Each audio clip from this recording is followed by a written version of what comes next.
Welcome to Potential Show.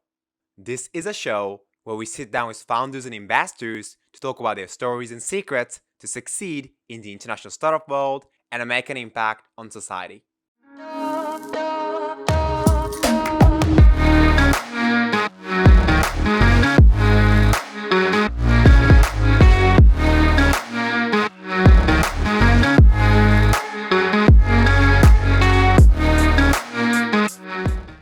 So welcome to the show. Today we have an amazing guest, Jordan Fisher. Jordan, thank you so much for being here. Thanks for having me. Yeah, so you're CEO of Zehitomo, but you're also a foreigner operating a startup here. I'm very curious, like why an American guy actually come here and then start a company? What's your story behind, all your story here? Yeah, I mean, I think there's a lot of reasons a lot of foreigners come here, which is it's the best place in the world to live and be.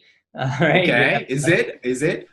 You have the best food in the world. You don't have a lot of the stresses around, things in the States, whether it be from, politics to guns to, a lot of distractions, the tipping culture. I mean, there's just a lot of things, and I don't want to get political or anything like that, but Sure. there's a lot of things Especially not at this time. Okay. Yeah. It's just a lot of things that I'm not stressed or worried about here, and I can kind of focus on what matters, right? You go to a convenience store, right? In the States, you can imagine somebody like chewing gum on the other phone is like, what do you want? Trying to serve you. And here they're going to, give you like an amazing service and balance the bags such that it's, easy to carry and hold and like, and do it with a smile. And I just think that like the quality of service and the level of like a lifestyle that you can have is amazing. And so, yeah, again, best food in the world, trains run on time, it's clean, it's safe. Like what more could you want? Right. I mean, quality of service you just mentioned, but that's actually, kind of relate to your service, right? You operate a kind of marketplace for local service, which I think is a $180 billion industry, a market in Japan, right? There's estimates, between 200 to 300 billion. Okay. But it's, one of the largest consumer sectors yet to come online. One of Japan's big pain points as well when it comes, when you look at it kind of from a macro perspective. Right. In terms of, Japan's economy being, no longer kind of this country of manufacturing, but like most developed countries, it's now, 70, 80% services, right? Yet Japan's productivity is, consistently for the last decades worst among G7, right? Right. But that was not the main reason why you actually moved to Japan, right? So you studied computer science at University of South California, and then you worked at J.P. Morgan in here or in the United States? Yeah, in Japan, yeah. So I applied directly to Japan, and you're right. There's a little bit more to the background of why here. I mean, I think I started a company here because I was here and because I love being here, and I continue to be here and build the future that we want to live in. But in terms of coming out originally, like my background is actually from high school days. In high school, I was deeply fascinated with artificial intelligence, AI, and that's a big theme now. You've had machine learning, and there's all these breakthroughs that we've had, and it's able to have a much bigger impact in the world. But back when I was in high school, the kind of the race car for AI, the area that you're able to apply it the most in the most exciting way was in video games. Right, and the algorithm you have in terms of who you're playing off against. And so, my kind of quirky high school lifestyle was, I was trying to, 3 o'clock in the morning, you can imagine me just, trying to like program AI into the enemies in the video game that I built on the computer that I built. Like, wow. And so it was, But that sounds like very entrepreneur. Like I feel like Elon Musk was playing a lot of video game, and also Mark Zuckerberg was doing a bunch of coding when he was in high school, right? He was doing a lot of stuff. But why didn't you just start a company after that? Like in a university, I think like USC, it's in California. It's the best place to start a company, right? Why didn't you just start there and we went into finance? Sure, I guess the goal has never been to start a company, and that's still not the goal. And the goal has always been to solve problems. Right. And that's an important one. Okay. Yeah. And so, I mean, I think, the theme of AI, why that brought me to California and then Japan ultimately was the biggest industry for video games was in California and Japan at the time. All right. I went to USC actually because they had the best video game programming curriculum, right. With, teachers from the industry and kind of a deep AI programs and whatnot. And so I went to California and started studying Japanese. That was the original reason. In terms of then problem solving, like the reason that I ended up working in finance after graduating, as opposed to going to Silicon Valley, like how a lot of my peers did, if you're computer science in 2008, is that I, personally realized that I can solve a lot of problems with zeros and ones, right? You can solve logical problems as an engineer, and I enjoyed that, and I was decent at it. That said, the impact of solving kind of bigger, different problems in business, and the kind of understanding what does the front page of the, of the Journal or the Times mean. And to me, that was really foreign. And I realized that I wasn't, my passion wasn't to become the best programmer. There are a lot of people that work a lot better than me. My passion was to solve the logical problems. And that's what I was really passionate about. And that's what I would really spend a lot of time and energy doing. And so finance was a great way for me to solve different problems related to the business world and understand about that space while applying my engineering background and mindset. Okay, but you got a BS in computer science from University of Southern California. But so you went to J.P. Morgan first out of college, and you went to the Tokyo office first, or? Yes. Okay. Directly. Why Tokyo though? Yeah. So I think I told you I started studying Japanese in university for the reasons mentioned, but I also did some internships and had some experiences in Japan while I was in college. Yeah, the first time I visited Japan, I did an internship actually at another tech startup. There was around 10 people at the time, and as an engineer. And that was also where I think I had a lot of, realizations about what I wanted myself. And I realized that, coming to Japan, no culture shock. Everything was just better than expected, right? It's like, it's amazing, right? Right. I had culture shock instead going back to the States, right? Reverse culture shock. The food this bad or the people this loud. And, it was, I think that's kind of where I cemented in my mind, after graduating, I want to, solidify my Japanese, but I also want to challenge myself in an environment where I don't have that network, don't have those experiences. It's just another dimension of challenge where I can kind of myself to grow. And so I decided, from that experience, I want to come out to Japan. I also decided I didn't really just want to be a programmer for someone else's vision. I wanted to kind of understand the bigger problems in life and in the world, and then apply myself to solve those, and however I can kind of best leverage myself. I see. Yeah. Okay, and then you started your company here, right? After meeting your co-founder. So 8 years working in Japan in finance before starting a company, and actually the timing was also triggered by the birth of my first daughter. So Okay. Yeah. Could you tell me a little bit more about that? Yeah. So when my first daughter was born, I decided, for me, that was always a time of life that I really wanted to value. And I really wanted to kind of, be there and kind of recognize, the rare relationship that you can build, even if I'm the one who remembers it during the first year, and be there and support my wife. But it also was a good time to kind of, take a step back and reflect, as I realized that there were, things were going, reasonably well for myself, right? And I was doing things that I enjoyed. I was contributing. I was adding value. But in kind of a different way to society. And it was within, the way that I was looking at the world through my career. And when I took time off, I realized that, very happy being in Japan for all the reasons that I mentioned a moment ago. But there's still a lot of things in Japan that I've just been ignoring because they're, frustrating or annoying or whatever the reason may be. And I started to have more kind of experiences outside of just work, right? It's very easy for me to become a workaholic. When getting married, and figure, okay, who do we want to have as a wedding photographer, as a DJ, right? Or as an MC, or when we're moving, who's going to do the moving? Who's going to kind of do this electrical work for us? Who's going to help us, set up this kids' room and do this work that we want?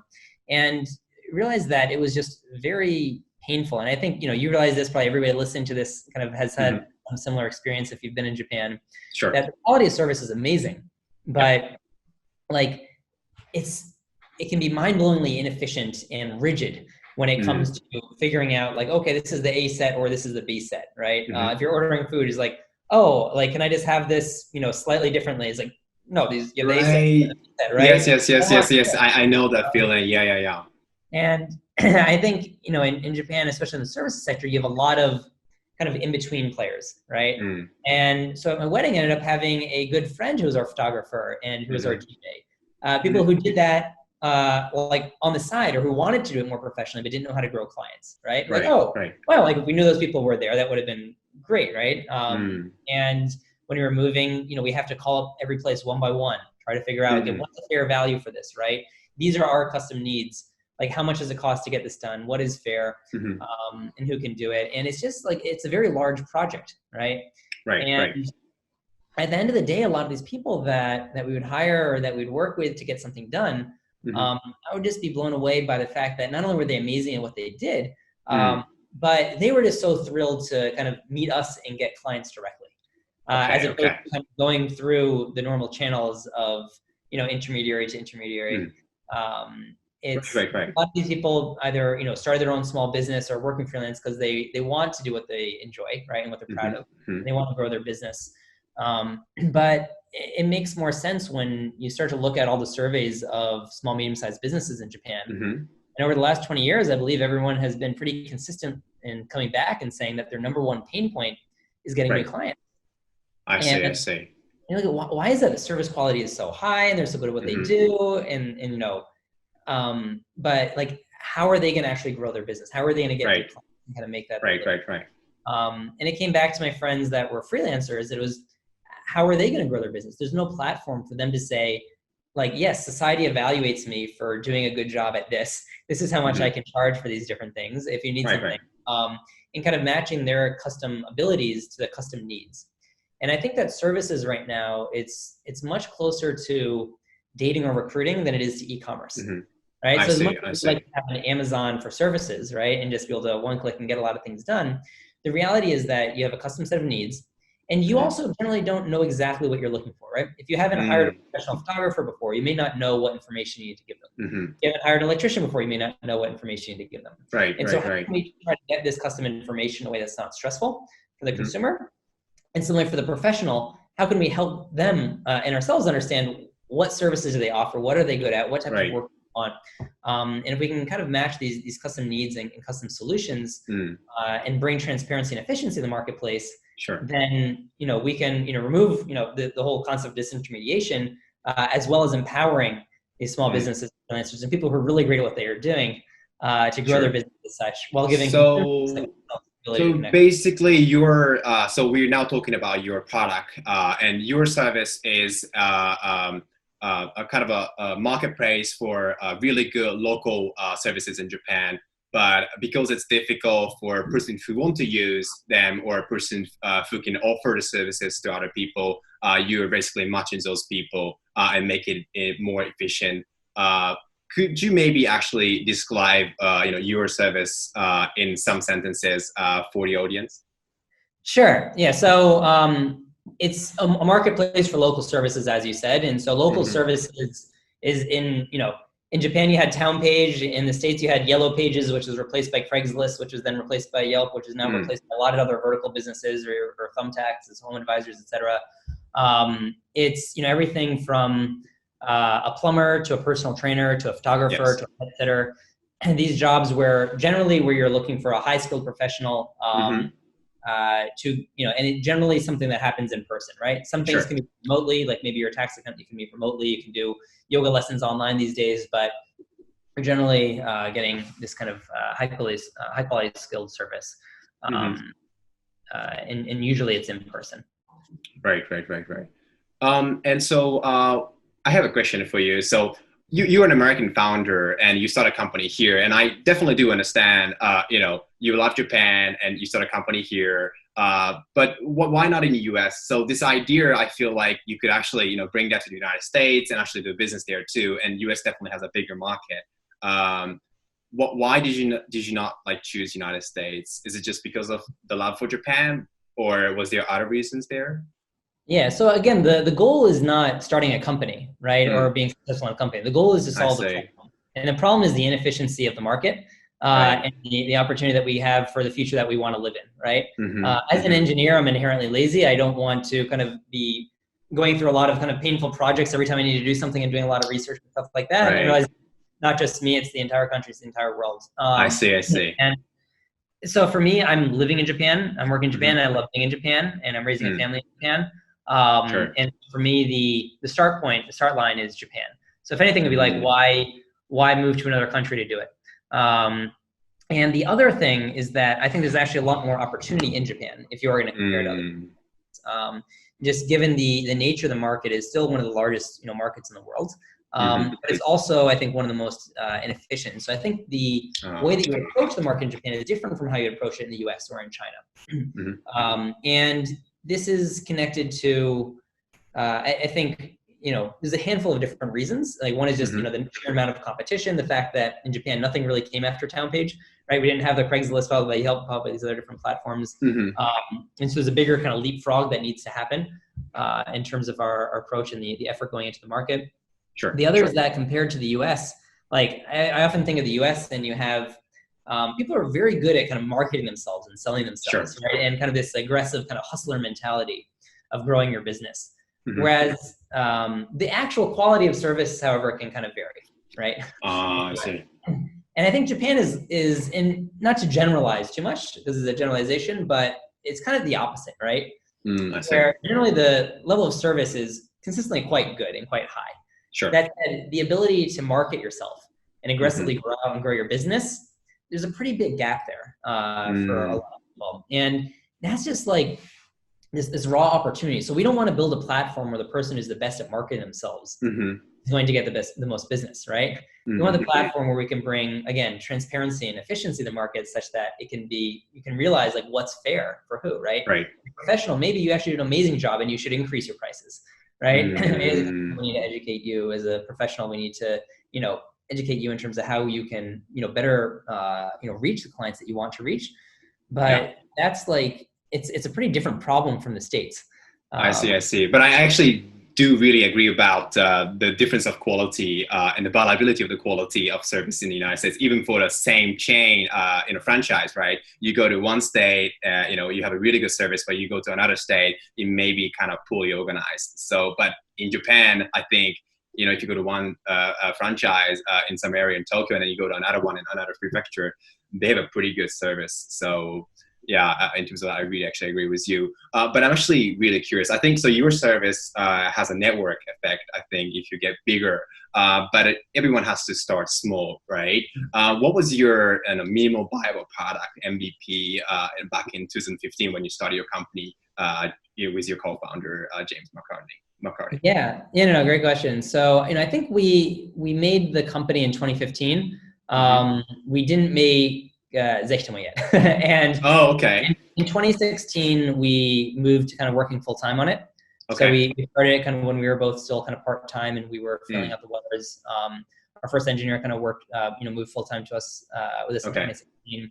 And we were bootstrapping for a while for the first kind of couple of years. And it was in 2017 that we first announced our fundraising. And I think from that point is when we really were able to move a lot quicker. So we spent a lot of time at the beginning learning a lot about ourselves, learning the market, how to approach things. I feel like every year that goes by, I feel like I better understand why VCs value people who have been through the startup journey a few times, right? Because all the things you have to go through, all the different experiences, all the hard things, you learn so much from things.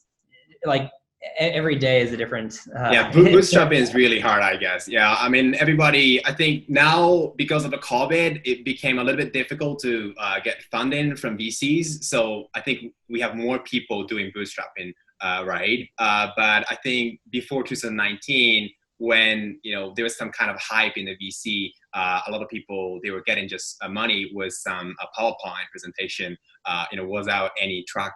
But now that you mentioned you started your company in around 2015, 2016, and you were bootstrapping for a while. So what was the product then when you're doing that? It was, we had a website with a password on it. We were overly paranoid about our idea and what we can do.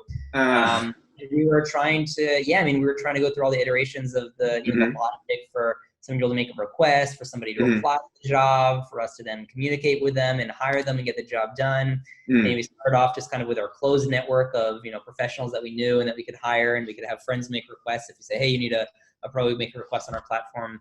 And yeah, and then, ultimately we kind of, shifted more towards a beta release, did our kind of fundraising, and realized that, okay, now to really grow this, we need to figure out how to grow demand. We're not going to be able to do it just from our friends, right, and their friends. And we also realized that it wasn't exactly a viral product. It wasn't like, oh, I need to hire a plumber. You have a platform for that. That's like amazing. Like I need to do that every day. It's not the case, right? Maybe a handful of times a year you'll need some service, but it'll always be something different. And right now the consumer behavior is to search.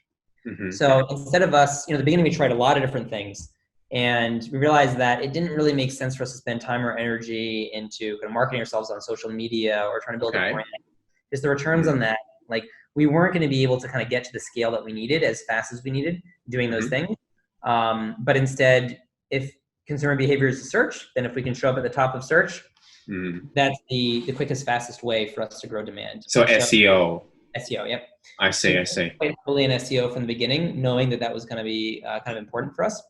And then basically from 2017, when we did our first fundraising that we announced, our kind of our seed, our pre-A, we said, okay, like we have this core platform. Now we're going to figure out like how to get demand, right? And we basically had been investing heavily in SEO. We had to change our approach a few times, but demand kind of 10x going into 2018. And demand exploded. Like, wow, this is great. Like it was really hard, but every day kind of iterating on it, we've now gotten to a point where we have all this demand coming in, all these people looking for local service professionals organically. Wonderful. We solved that problem, but now the supply side wasn't scaling. This idea of bidding on jobs manually. It was very painful for a lot of professionals that weren't hustlers, right? Even if this model worked in the States and Europe and South America or other parts of the world, this idea, like our business model is lead gen, which means that the professionals are paying to bid on jobs. I see. Answer 10 questions, put in their personal information, and you can reach somebody who's that interested in exactly what you provide. So you don't take a commission from the sales. Oh, okay. Yeah. So our value add is in the introduction, right? As a consumer, you're looking for what are the options, right? Like like who should I hire and how much is it going to cost? And that's the value that we're providing at day one.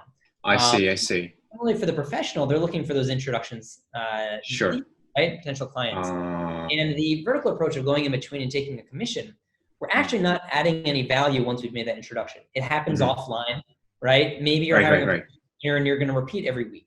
What's the value of having Zehitomo in between then, right? So taking a commission is only good for us. It's not necessarily, it doesn't add any value to the consumer or to the professional. Okay. So is it like a Rakuten's marketplace? So Rakuten's marketplace, I suppose the person that wants to have a store on the Rakuten's platform, they have to pay money. So they get the traffic from the platform. Is it like that, or? I think Rakuten's marketplace has like more like fixed fees, right? And it's like posting and stuff like that. No, so we don't do that. So we're only charging for the introduction. So per introduction. Yeah. So I see. Okay. It's free to come onto the platform, have your online presence, right? We need to help transition the market online. But then when you want to reach a client, we answer 10 questions and put their personal information about exactly your service. I see. Then you're basically paying for that introduction. And the reason that works is that it's a natural quality filter. You're only going to pay to message somebody if you're interested, qualified, and available for the job, right? Because if you're not, then you're wasting your money. You're going to result in a bad experience for both of you. You're going to get a bad review, and like you're not going to be able to close this again. So it's a natural quality filter. It also means that everything that happens after that, the client is able to pay the lowest price directly to the professional, right? The professional is able to grow their business with a kind of a marketing channel that's more cost effective than other traditional channels, right? Because it's incredibly targeted. Instead of paying for an ad in the yellow pages or on Google search even, you're targeting somebody who answered 10 exact questions about exactly right. Precise. So your value that you give to your people who offer services on your platform is a kind of the how can I say, introduction, and then also a filter. You do a filter for the consumers, right? So the issue, a lot of issue with this kind of a marketplace is that you don't want to be the Craigslist, right? You don't want to see some criminals or something like that and get injured or something like that. So you work as a filter. That's a little bit like an Airbnb too, right? So what we've actually done is we've actually evolved the platform. So of course, we kind of get their information, and we can we show which information we verified so that they can kind of have trust in the platform.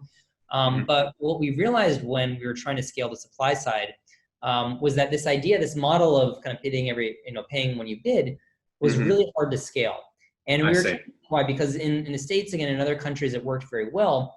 But in Japan, people were traditionally used to paying a margin in between. And they're not used to marketing themselves and kind of aggressively growing their business, going back to what we were talking about a minute ago. That's very true. And so in 2018, we tried growing the business once on the supply side, right? And we grew the sales organization, and we're trying to say, hey, trying to reach all the professionals as many times as we can, saying, hey, come on board, we have all this business for you. But it's very hard for them to continue to use the platform. Because the idea is that, for example, you're going to bid 10 times and get hired once, right? And maybe the ROI is going to be great. You're going to spend, in dollar terms, say you spend $5 bidding on a job and you bid 10 times and get hired once. So you spend $50 for a job worth $500, right? ROI, and it'll change based on the type of job and based on, the type of professional. But ROI was very good for most professionals. But the painful part of bidding 10 times, that is like a big cost from their time and energy. And for professionals who weren't kind of used to aggressively growing their business, it was very unnatural. And they would have to spend a lot of time. Like I bid a few times, and then I didn't get a response some of the time. So the platform's broken, right? Or it's fraudulent people, right? And so our commitment, the value of providing is that if you're going to hand out chirashi or kind of flyers to people, and half of them don't respond to you later, it's where your expectations are. And we realized it was just we were never going to get that to 100%, right? So more effective way of marketing tool for people who want to get a customer for their local services. I see. And when it comes to those kind of marketplaces, I think building trust is really important, right? So there are a lot of marketplaces like Airbnb or Amazon Marketplace or Uber too. And always there's some issue with maybe conflict between customers and then service providers, or some information leak and something like that. And have you had any kind of issue in that area, issues with people who are providing services on the platform? How do you actually prevent those? Could you talk a little bit more on that? Sure. So I think we haven't had many issues, to be honest, and I think it's for two reasons. One is that just by nature of our platform, it's self-qualifying, right? Consumers are, interested enough to answer the 10 questions and go through their hurdle and their information registering. Pros are giving us a lot of their information and then paying for those introductions. And so if you do a big investment and then you try to give somebody a bad experience, you're just going to get a review, right? The reason you can go Airbnb works and you can stay in a country where you don't speak the language at a foreigner's house overnight and not worried about getting killed in the night is because you saw all the reviews in advance, you saw all the pictures, and you kind of feel that trust. And so I think that's one of the core parts of an online marketplace, and for building that trust are those reviews. But I think the other thing is also, we do benefit a bit from being in Japan and just having a very high level of service to begin with. I see. So right now it's more transparency than either side has, right? If you Google, you don't know what these places are in terms of their reputation. And professionals, somebody reaches out to them, they don't have as much information as they get when they make requests to Zehitomo. I see. But the other thing that we do, and just kind of connecting to what I was talking about earlier in terms of scaling on the supply side, was that I was kind of mentioning how it was very painful to kind of bid this many times and how that wasn't scaling. So what we pivoted to was this automatic bidding platform for the professionals. And so now what we also do is we use our data to best figure out who are the pros that you're most likely to engage with. So instead of the professionals manually bidding on jobs right now, they'll tell us, hey, if it matches these certain criterias, then I want to send a bid and a message saying blah, blah, blah, blah, blah, right? And we'll spend, up to a certain amount per month. I'm happy to kind of bid on those different And that's jobs. driven by artificial intelligence that you're very passionate about. Yeah, so that goes kind of back to our algorithm, and we still have a lot of work to build out on that front. But yeah, that's very clearly the direction of our company and organization. How can we have the best custom needs and custom solutions with as little work needed on both sides, as little friction needed on both sides, And that's where, yeah, we use our algorithm and all the data that we've collected to date to say, hey, you answered all this information. This is who you're most likely to engage with. And we can give the pros a higher chance of closing their business. We can give the consumers the better information that they need. I see. Okay, interesting. And so your co-founder, James McCarty, he used to work at Citi, and he was a former director for a Japanese government bond trading. And you were also a trader, a VP at J.P. Morgan, and you started the company together. How did you guys actually meet in the first place? Yeah, in an elevator.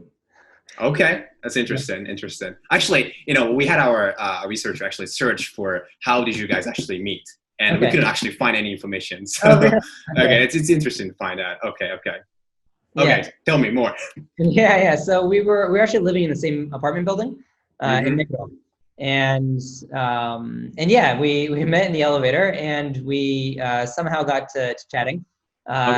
We realized that we immediately had a lot of things in mutual, right? I mean, not just both in finance, both in similar in the fixed income space at the time, and we had a lot of mutuals, and we had other kind of shared interests. And after that, we also randomly bumped into each other multiple times, not at the apartment, but other different types of events in the tech space, and realized that we kind of had some shared overlapping interests. And yeah, we became like drinking buddies, basically. And long before having the idea of Zehitomo or anything else. But as we got to talking, we were both from finance, but we wouldn't usually talk about work. Instead we would talk about the future of the future, right? For us in the world and the direction things are going. And we were certainly influenced by a lot of what we see in the news and in Silicon Valley, and what a lot of our kind of peers and former kind of classmates and colleagues are doing back in the States. And we had a lot of ideas of things that, oh, it'd be fun to do this, it'd be fun to try that. But within that, Zehitomo was by far kind of had the longest legs, so to speak, in terms of like, this is, we both really enjoyed our careers. And I thought I was going to be there forever.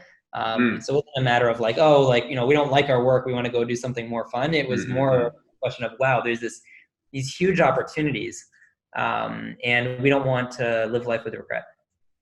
I always get curious when people from finance start a company together, and I actually see a lot of people like that in Japan, former Goldman Sachs, former J.P. Morgan, or worked at Citi. They start company together, and then they actually tend to become very successful.